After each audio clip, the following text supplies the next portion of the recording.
Ajma'in, amma ba'd.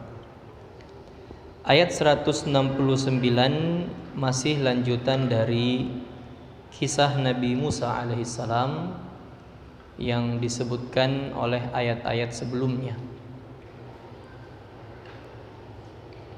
Kisah Nabi Musa bersama dengan kaum Bani Israel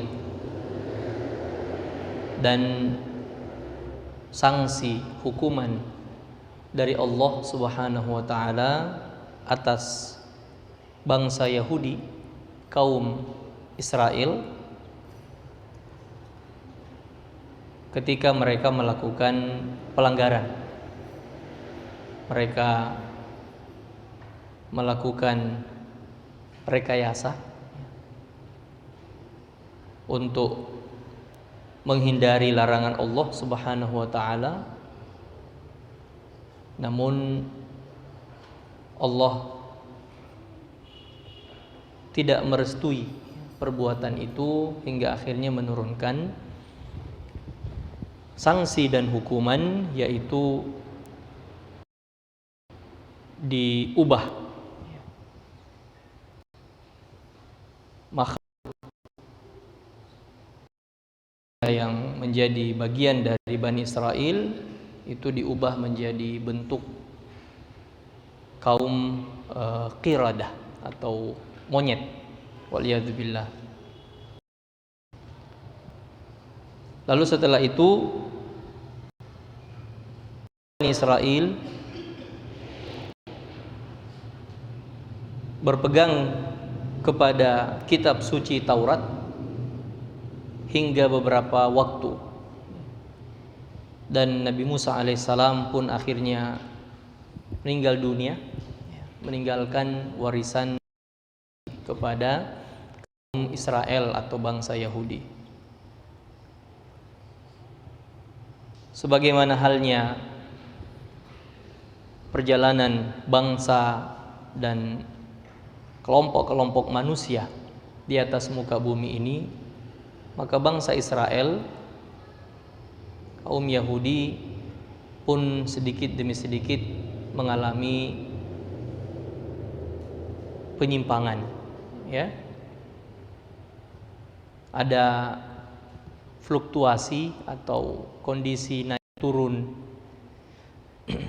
di kalangan bangsa Yahudi dalam hubungan mereka terhadap kitab suci. Tercatat dalam sejarah bahwa nabi yang paling banyak itu di kalangan,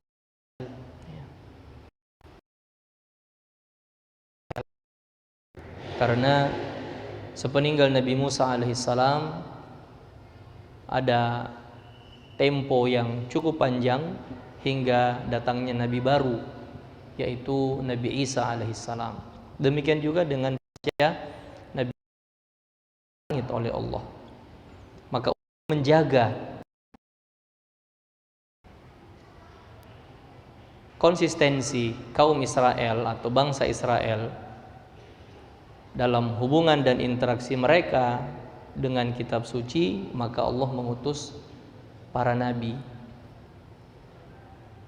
mengingatkan mereka tentang Taurat, mengingatkan mereka tentang Injil dan sebagainya. Meskipun karena jarak yang sudah jauh antara generasi-generasi terakhir dari bangsa Israel sebelum datang Nabi Isa alaihissalam, jarak yang jauh dengan Nabi Musa, ya tentu saja tingkat kalau bahasa kita distorsi, ya. Tingkat distorsinya itu sudah tinggi. Jadi jarak antara mereka dengan kitab suci itu semakin renggang. Apalagi di kalangan bangsa Israel terdapat orang-orang yang memang licik, suka berkhianat. Dan pengkhianatan terbesar yang dilakukan oleh sekelompok bangsa Israel adalah mengubah kitab suci. Kitab suci itu diubah, ayatnya diubah, ya, ayatnya ditambah, maka jarak mereka dengan kitab suci semakin jauh, hingga akhirnya muncul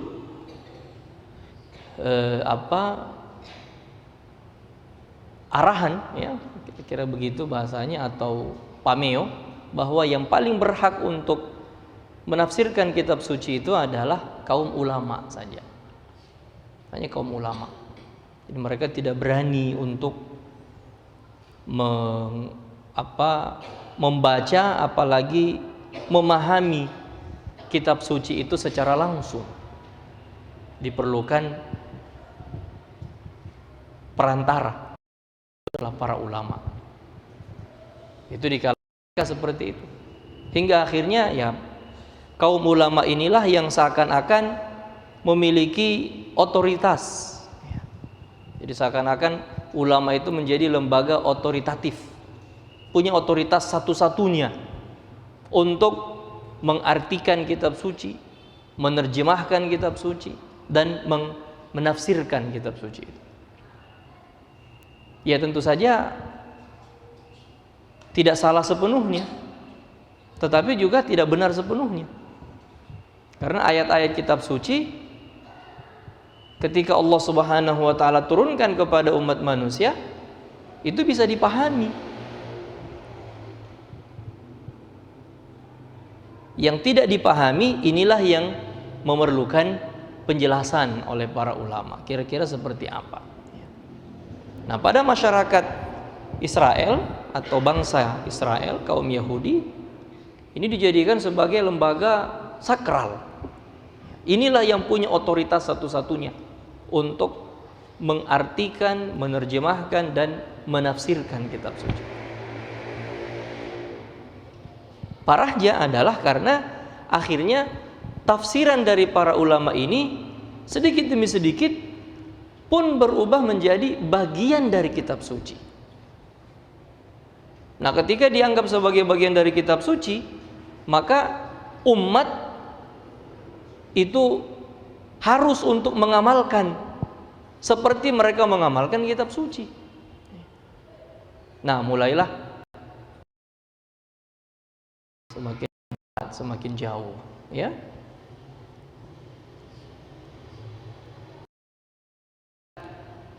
Kepatuhan, kalau tidak mau dikatakan tingkat taklid bangsa Israel atau kaum Yahudi terhadap para ulama itu sangat tinggi. Pokoknya tidak bisa buat apa-apa kecuali harus mengikuti lembaga ulama.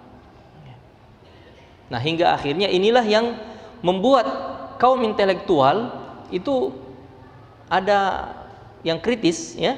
Kaum intelektual yang kritis itu merasa ini sempit. Jadi agama itu adalah jalan yang hanya bisa dicerahkan, ya, atau dijelaskan oleh para ulama. Dan ya para ulama akhirnya membatasi agama itu hanya urusan mereka saja. Ya, nanti ayatnya sampai di sini. Ya, ayat 169 itu. Maka muncullah itu pertama kritis kaum intelektual, hingga akhirnya muncul menjadi perlawanan, ya, perlawanan. Utamanya dari intelektual di bidang sains dan teknologi. Mereka melawan akhirnya, melawan ulama sebagai lembaga atau institusi yang sakral ini. Mereka tidak mau tunduk kepada lembaga tersebut, ya. Mereka mengatakan banyak hal yang tidak sesuai, banyak yang tidak masuk akal. Mereka peneliti, mereka melihat, mereka pelajari, akhirnya banyak yang bertentangan menurut mereka.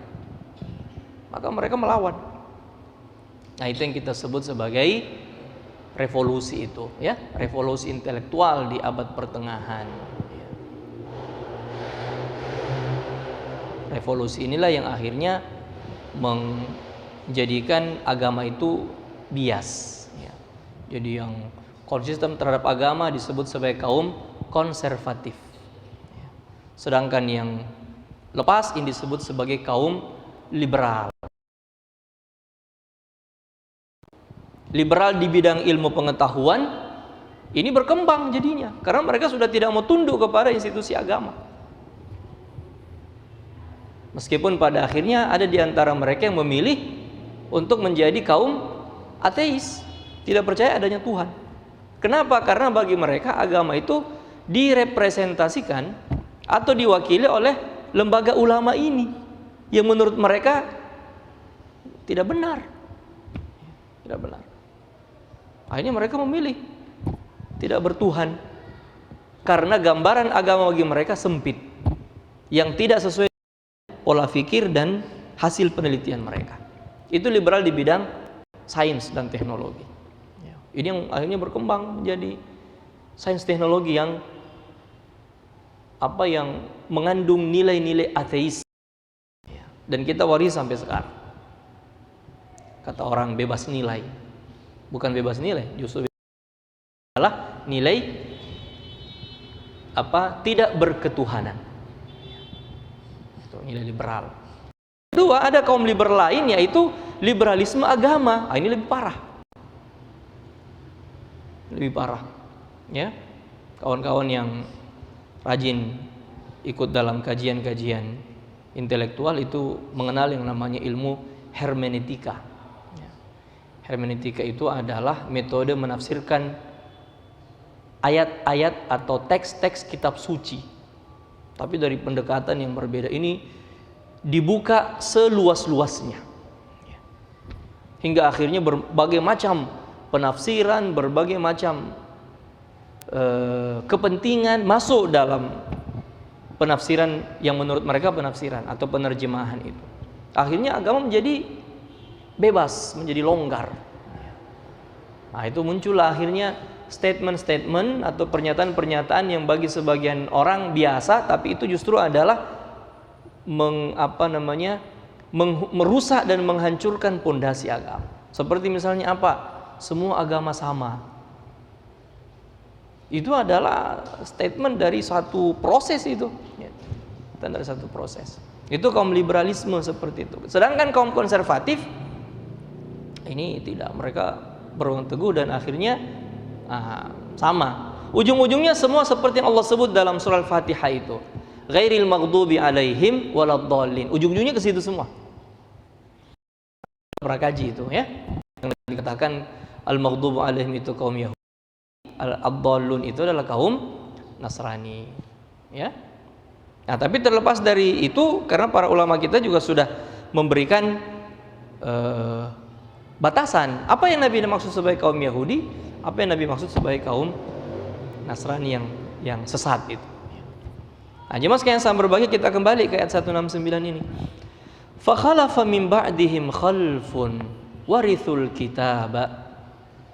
Setelah generasi terbaik dari kaum Bani Israel atau dari kaum Israel, bangsa Yahudi itu berlalu, datanglah generasi yang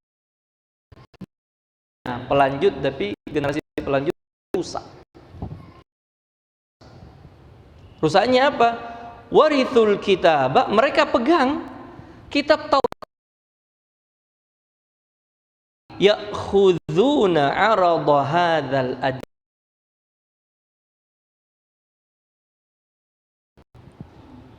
Jadi mereka menjual ayat-ayat, mereka menodai karena dibarter, ya, ditukar, dijual dengan dunia. Dunia maksudnya apa? Jabatan, kepentingan-kepentingan duniawi lainnya. Dijual itu, dibarter. Nah, itu menjadi satu hikmah. Kenapa? Sejarah kitab suci hanya Al-Quran yang terjaga naskah dan teks aslinya. Ya, itu satu hikmah itu, bahwa hanya Al-Quran yang teks aslinya itu, naskahnya itu tidak mengalami perubahan.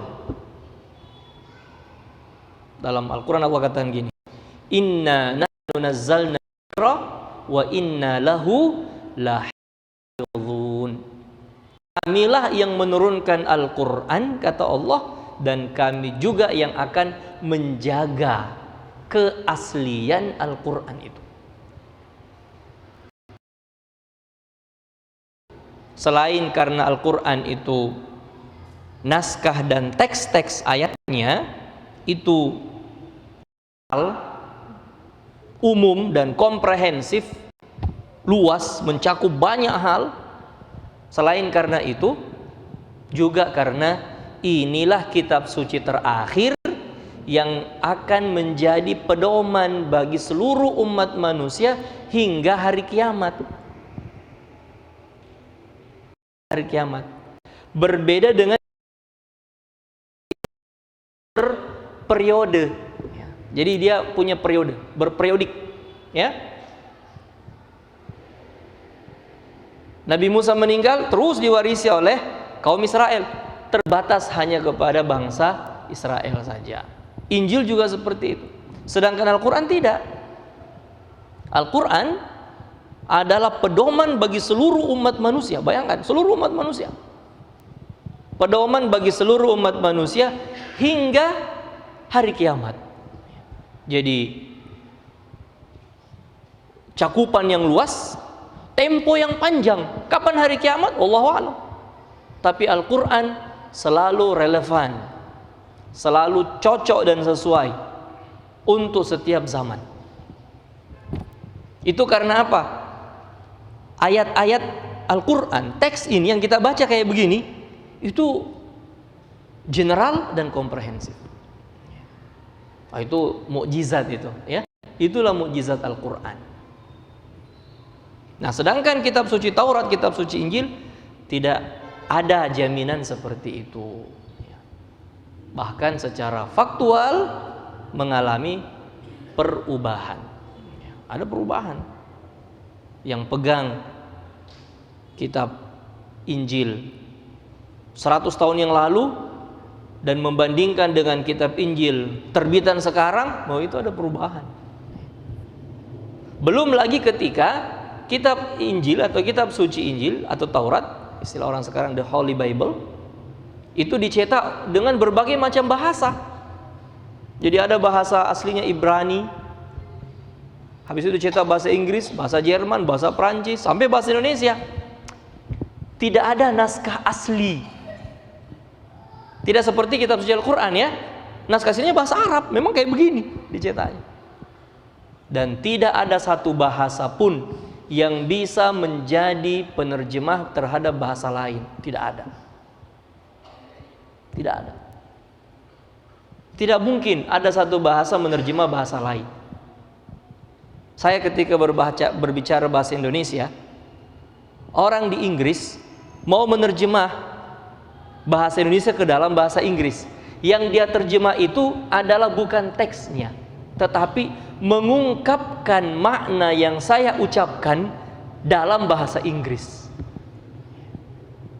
Itu bukan terjemahan, karena teks itu tidak bisa terjemah.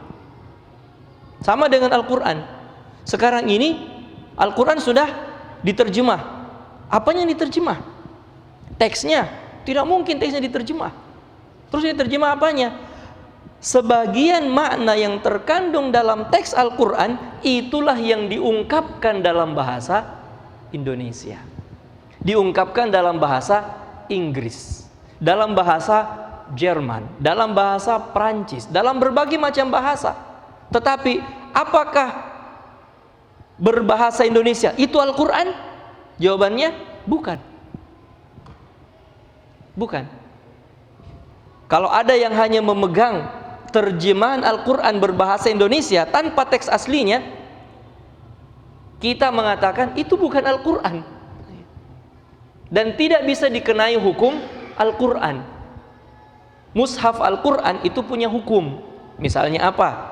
Orang yang tidak wudu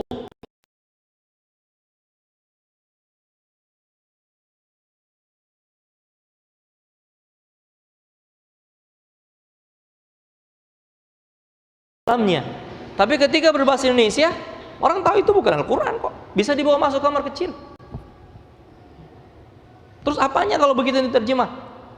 Sebagian, bukan lagi semuanya. Sebagian makna yang terkandung di dalam ayat Al-Quran itulah yang diungkapkan dalam bahasa Indonesia. Tujuannya apa? Hanya untuk mendekatkan makna itu kepada kita, karena kita bisa berbahasa Indonesia, tidak bisa berbahasa. Kita hanya bisa berbahasa Inggris, tidak bisa berbahasa Arab. Jadi diungkapkan saja itu maknanya, supaya apa? Kita paham. Oh, ini maksudnya. Tapi apakah ayat itu maksudnya hanya apa yang kita tangkap? Jawabannya tidak. Ayat itu lebih luas maknanya daripada apa yang kita tangkap. Buktinya apa? Orang yang itu bisa mengungkapkan makna itu selain yang ada di pikiran kita ketika membaca itu dari bahasa selain. Ini kita ungkap sekarang itu. Ya, ayat-ayat ini kita ungkapkan kandungannya. Ini kalau kita mau ungkapkan dalam bahasa Indonesia, tidak cukup yang terjemahan yang kita sebut itu. Itu sangat tipis itu. Kenapa? Karena kandungannya sangat banyak memang. Tapi fungsinya apa itu? Itu hanya untuk mendekatkan ke dalam pikiran kita. Oh, begini. Paling minimal adalah tujuan utama ayat itu. Nah, itulah yang diungkapkan dalam bahasa Indonesia.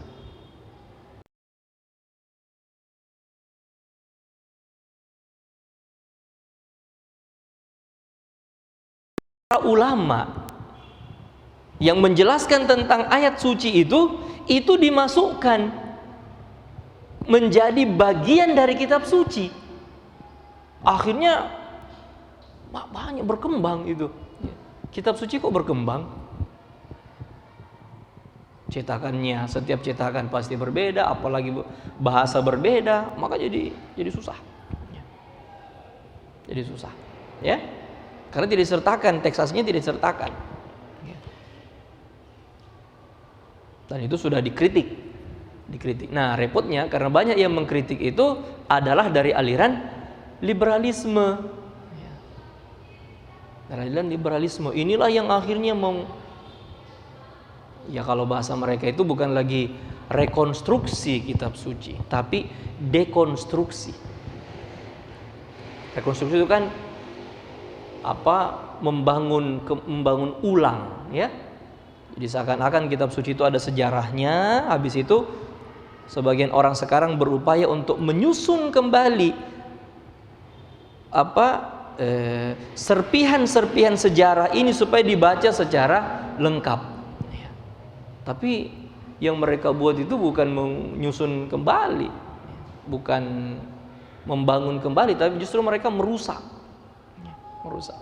Nah, apa yang terjadi di dalam agama sebelum Islam, Yahudi, Nasrani, berupaya dilakukan oleh orang-orang yang tidak suka terhadap Islam, ya, Al-Quran, persis yang mereka ingin lakukan kayak begitu. Jauh, ya, maksudnya ditafsirkan dengan cara macam-macam. Bahkan sampai ada yang mengatakan, oh tidak, ayat ini sudah tidak berlaku, dihapus sendiri. Ya. Dan akhir-akhir ini kan kita dengar sebagian orang mencetak ulang. Nah, begitu bahasanya, naudzubillah. Untungnya dicetak ulang bukan Al-Quran teks aslinya, tapi terjemahan Al-Quran. Terjemahannya yang dicetak ulang. Tidak lagi ada masuk kata jihad di dalam terjemahannya itu. Semua kata jihad dihapus, diganti dengan bersungguh-sungguh. Kenapa? Karena tujuannya memang kayak begitu. Meskipun dengan dalih dan alasan itu adalah supaya orang tidak terprovokasi dengan pikiran radikalisme, pikiran ekstrim katanya. Karena Al-Quran mengandung kata jihad itu seakan-akan memotivasi orang, mendorong orang, memprovokasi orang untuk berbuat kerusakan. Yang mereka istilahkan dengan deradikalisasi. Ya, radikalisme itu katanya diredam dan cara termasuk ayat-ayat kitab suci diganti semua kata jihad menjadi bersungguh-sungguh, terus dicetak ulang. Padahal orang tidak tahu. Apakah mereka orang-orang yang katanya pandai-pandai tidak tahu sejarah perjuangan Islam dengan jihad itu?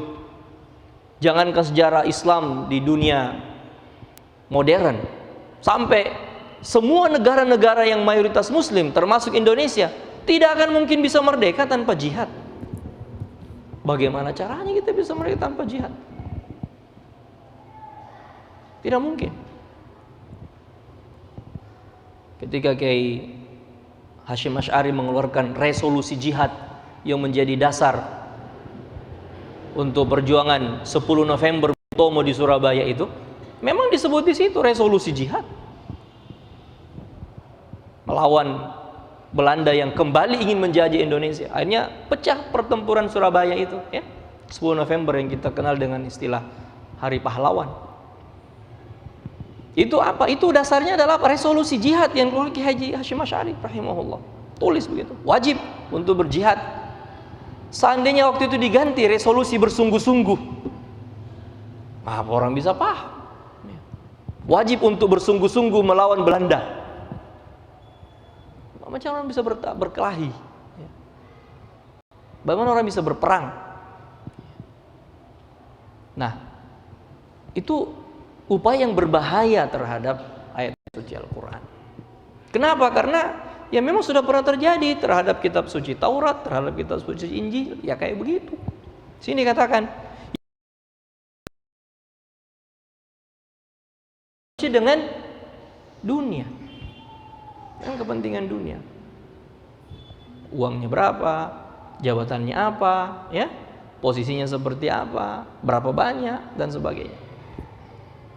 Wa yaquluna sayughfaru lana. Sambil mereka menukar ayat-ayat kitab suci dengan dunia, mereka juga bilang sayughfaru lana. Allah pasti ampuni kita. Allah mengampuni kita. Ini adalah pemikiran yang berbahaya. Berbuat dosa lalu menghibur diri dengan ampunan Allah. Jadi sambil berbuat dosa dia bilang, insya Allah diampuni itu. Allah kan maha pengampun, Allah maha pengasih, Allah maha penyayang. Tidak mungkinlah saya diazab, tidak mungkinlah saya dihukum, tidak mungkinlah saya dilaknat. Dia sambil berbuat dosa itu, sambil berbuat dosa, dia bilang begitu. Ya, enak betul. Anda berbuat dosa terus habis itu Anda bilang, ya Allah ampunilah saya. Seandainya itu dilakukan dengan cara penyesalan, ya mungkin bisa diterima. Tapi ini sambil dia berbuat dosa, dia bilang Allah maha pengampun, Allah maha penyayang. Hanya berbuat dosa terus dia. Makanya Allah bilang setelah itu, wa in ya'tihim 'aradun mithluh ya'khudhuhu. Setiap datang dunia lagi yang lebih besar, mereka ambil lagi, ganti lagi dengan yang sedikit tadi itu. Jadi betul-betul perdagangan kitab suci. Bukan kitab suci, perdagangan ayat-ayat kitab suci. Dan dulu mereka tulis, setiap tulis itu ada harganya. Jadi berharga itu, ya. Nah itu kayak begitu, naudzubillah. Padahal kata Allah, alam yu'khadh alaihim mitsaqul kitab alla yaqulu 'ala Allahi illa al-haqqa wa darasu ma fihi. Tidakkah mereka itu ingat bahwa janji sudah diambil atas kitab suci ini? Siapa yang memegangnya, maka alla yaqulu 'ala Allahi illa al-haqq, harus berani mengucapkan kebenaran. Harus kuat mengucapkan kebenaran. Wa darasu ma fihi, dan mempelajari kandungannya. Jadi bukan untuk diperjualbelikan, bukan untuk ditukar, bukan untuk ditutupi dan dibarter dengan kepentingan dunia, bukan. Ayat-ayat kitab suci itu ada konsekuensinya. Anda ketahui, sampaikan kebenaran.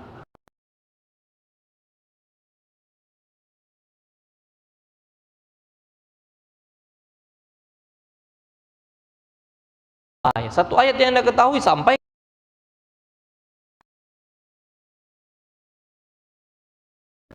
Dan konsekuensi Al-Quran, apa kitab suci, termasuk Al-Quran. Maka bapak-bapak ibu di sini yang kita setiap pekan belajar Al-Quran, itu konsekuensinya besar itu. Jangan hanya mau belajar, paham, lalu habis itu diam. Jangan.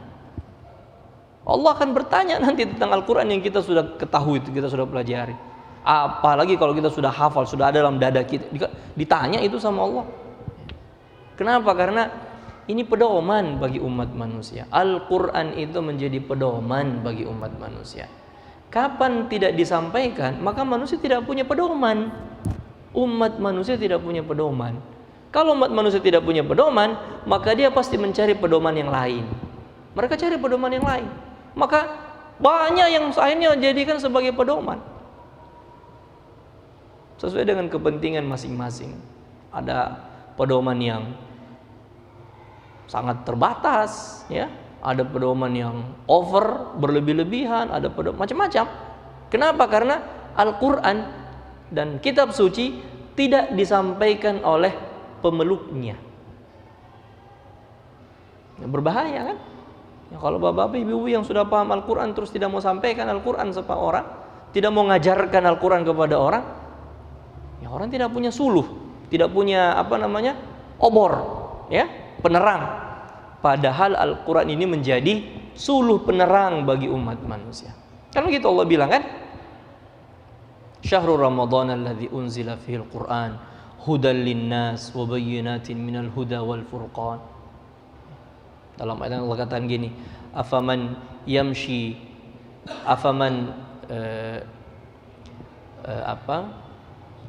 awaman kana maitan fa ahyainahu wa ja'alna lahu nuran yamshi bihi fin nasi kaman mathaluhu fidh dhulumati laisa bi kharijin minha. Apakah sama? Kata Allah, tidak sama tentu saja. Orang yang tadinya itu dua orang yang sama-sama dulu terbenam dalam lumpur kegelapan, lalu satu diangkat oleh Allah, diberikan kehidupan, lalu diberikan cahaya suluh yang dia sebarkan kepada seluruh umat manusia.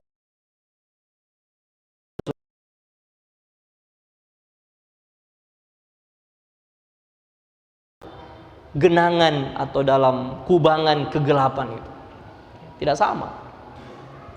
Jadi Al-Quran ini merupakan cahaya suluh. Bapak ibu belajar Al-Quran, kita setiap pekan belajar Al-Quran, itu bukan sekadar dipelajari itu, ya. Oh, kita sudah paham Pak Ustadz, kita sudah mengerti, kita sudah nyaman belajar Quran. Iya, nyaman belajar Quran, tapi ingat ada konsekuensinya itu. Amalkan, habis itu sampaikan sama orang, ajarkan sama orang. Jangan diam. Ya, jangan diam. Apabila para pemegang Al-Quran itu diam, maka yang akan berbicara adalah lawan dan musuh-musuh Al-Quran. Yakin saja. Kapan kita diam menyebarkan kebaikan dan Al-Quran kepada orang, maka yang akan berbicara dan didengar oleh orang adalah mereka-mereka yang tidak punya Al-Quran, bahkan menjadi musuh-musuh Al-Quran. Apa kita mau masyarakat kita mengikuti orang-orang jahat kayak begitu? Ya, orang-orang yang pintar mengelabui orang lain dengan bahasa yang indah, padahal kebatilan. Kan tidak mau kita kan? Masyarakat kita jadi kotor nantinya kalau begitu. Lalu Allah bilang, "Wad-darul akhiratu khairun lil ladzina yattaquna afala ta'qilun." Kampung akhirat atau negeri akhirat itu lebih baik bagi orang-orang yang bertakwa. Kenapa sih mereka tidak berakal? Maksudnya ngapain sih menukar ayat-ayat kitab suci dengan dunia? Itu kan sebentar, nanti akan ditinggalkan juga. Sedangkan ayat-ayat kitab suci itu adalah kekal. Karena sifat Allah Subhanahu wa taala, kitab suci itu sifat Allah. Al-Quran itu adalah sifat Allah, kalamullah, firman-firman Allah, kekal. Dunia itu fana, ya tidak bisa dibandingkan lah. Ya, jangan pernah ayat-ayat kitab suci dengan kepentingan dunia, apapun banyaknya, karena dunia itu pasti akan habis. 170, walladzina yumassikuna bil kitabi wa aqamus salata inna la nudhi'u ajral muslihin. Maka orang-orang yang berpegang teguh dengan kitab suci lalu mendirikan sholat, sesungguhnya kami tidak menyia-nyiakan pahala dan balasan orang-orang yang berbuat kebaikan. Sini dipakai kata apa? Muslih. Ya, dan Allah tidak katakan ajras sholihin. Beda antara solih dan muslih. Kita sudah jelaskan pada ayat 164 165 itu. Ya. Jadi ada orang solih, ada orang muslih. Orang solih itu baik tapi terbatas untuk dirinya. Muslih itu baik dan berupaya berbagi kebaikan kepada orang. Nah, Allah pakai kata muslih di sini. Dan syaratnya dua. Apa itu? Berpegang teguh kepada kitab suci dan mendirikan sholat. Nah, maka bisa dipahami bahwa berpegang teguh kepada kitab suci adalah membagikan dan menyebarkan ayat-ayat kitab suci itu kepada sesama manusia. Berbagi kebaikan kepada orang lain, kepada sesama manusia. Itu maksudnya itu. Jadi berpegang teguh kepada kitab suci bukan hanya Anda baca, Anda hafal, Anda faham, Anda amalkan sendiri. Bukan hanya itu, tapi lebih dari itu, dakwahkan ayat-ayat kitab suci kepada orang lain. Sampaikan. Jangan pernah berhenti. Allah bilang itulah jihad terbesar itu. Ya, wajahiduhum bihi jihadan kabira. Berjihadlah dengan Al-Quran, jihad terbesar. Itu jihad terbesar itu, berjihad dengan Al-Quran. Sampaikan Al-Quran kepada orang, bagikan Al-Quran kepada orang. Dan tentu saja sesuai dengan yang kita ketahui, jangan asal-asalan.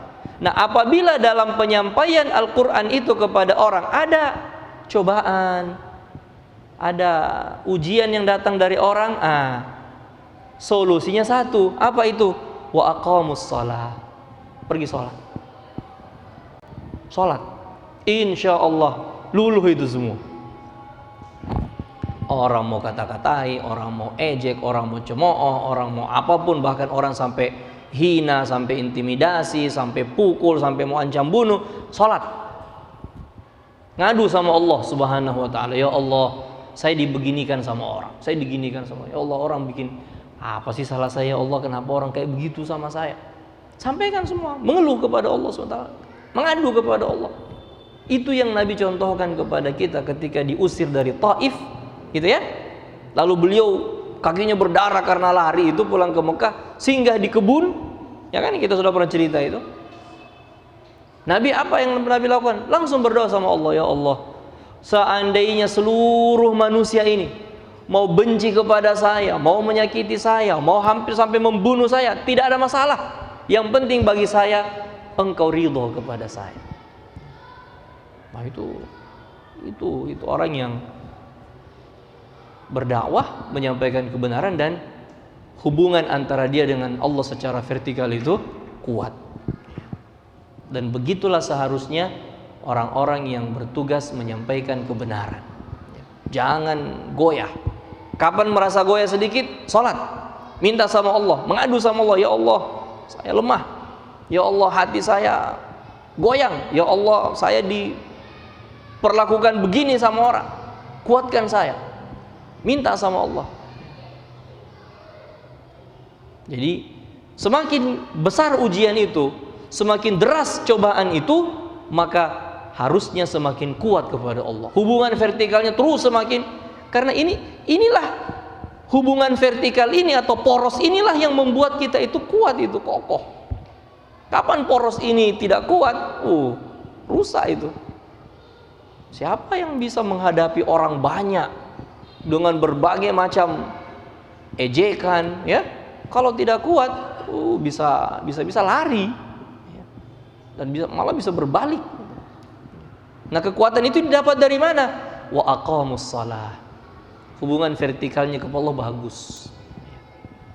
Itu yang Nabi ajarkan dan contohkan kepada kita. Maka kawan-kawan, teman-teman yang aktif dalam menyampaikan kebenaran kepada orang, perkuat terus hubungan dengan Allah Subhanahu wa ta'ala. Al-Quran yang Allah turunkan kepada kita ini asli, otentik, tidak ada perubahan satupun. Yang dibaca oleh Nabi itu juga yang kita baca hari ini, tidak ada perubahan. Tidak ada perubahan. Teks asli ini yang kita baca ini, teks aslinya ini. Meskipun bukan ini tulisannya kan dulu lain. Sekarang ini tulisan tapi teksnya ini yang Nabi baca, yang sahabat baca kayak begini ini yang kita baca juga sekarang. Nah, itu mukjizat Al-Qur'an. 1400 tahun loh. Terjaga terus, dan jangan hanya 1400, sampai akhir zaman, sampai hari kiamat akan terjaga terus, insya Allah. Insya Allah. Karena teks ini sangat berharga, sangat bernilai. Saat orang betul-betul mau kembali kepada Al-Quran, Masya Allah, luar biasa, permasalahan orang akan selesai. Ya, dan Al-Quran tidak susah kok. Al-Quran tidak susah untuk dipahami. Jangan seperti orang-orang Bani Israel yang menganggap bahwa kitab suci hanya bisa diketahui oleh institusi ulama. Tidak, Al-Quran, seluruh kitab suci sebenarnya Allah menurunkan Al-Quran kepada kita ini tidak harus pakai perantara ulama untuk kita pahami.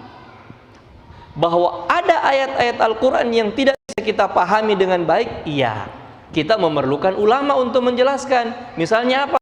Ayat-ayat tentang hukum, ya susah kita ketahui maksudnya apa, maknanya apa. Itu harus ada penjelasan oleh para ulama kita. Tapi yang lain kan tidak semuanya tentang hukum. Allah Maha Esa, Allah memiliki nama dan sifat-sifat. Al-Quran penuh dengan itu, tidak perlu pakai penjelasan itu. Kita bisa langsung paham. Oh, Allah Maha Pengasih. Oh, Allah Maha Mencinta. Oh, Allah Maha Murka kepada orang-orang yang salah. Oh, Allah Subhanahu wa ta'ala Maha Kuasa atas segala sesuatu, pencipta langit dan bumi, penguasa segala sesuatu. Kan bisa kita paham itu. Lalu setelah itu muncul sifat itu. Oh, kalau gitu tunduknya hanya kepada Allah. Kan Dia yang punya segala sesuatu, itu tunduk kepada Allah. Apalagi surga neraka, tidak perlu penjelasan, semua di sini kok. Oh, surga itu kayak begini, neraka kayak begini. Meskipun surga neraka yang hakiki itu lebih daripada yang Allah sebutkan di sini, karena itu ini hanya untuk mendekatkan. Oh, surga itu indah ya. Oh, di dalam surga itu nanti kayak gini, ada kayak begitu. Tapi bagaimana hakikatnya jauh lebih tinggi daripada itu. Neraka juga begitu. Nauzubillah min dzalik. Jadi ayat-ayat Al-Quran terbuka untuk kita langsung baca, kita bisa langsung paham dan bisa kita langsung amalkan. Sayangnya kita malas baca Quran.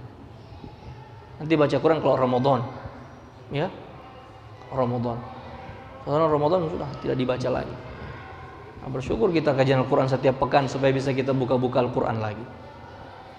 Bapak Ibu sekalian yang sangat berbahagia, demikian kajian kita pada malam hari ini. Maka ayo rajin-rajin kembali kepada Al-Quran lah. Masa pedoman kita disembunyi, ya? Pedoman kita simpan tidak mau buka-buka. Ini pedoman kita, buku pedoman kita, ini pedoman kehidupan. Rajin-rajin buka, rajin-rajin baca, ya. Tidak paham artinya, tanya kepada para ulama. Banyak kok yang paham artinya itu. Insya Allah hidup kita akan lebih lurus. Demikian, hadanallahu wa yakum ajma'in. Subhanakallahumma bihamdika asyhadu an la ilaha illa anta astaghfiruka wa atubu ilaik. Wassalamualaikum warahmatullahi wabarakatuh.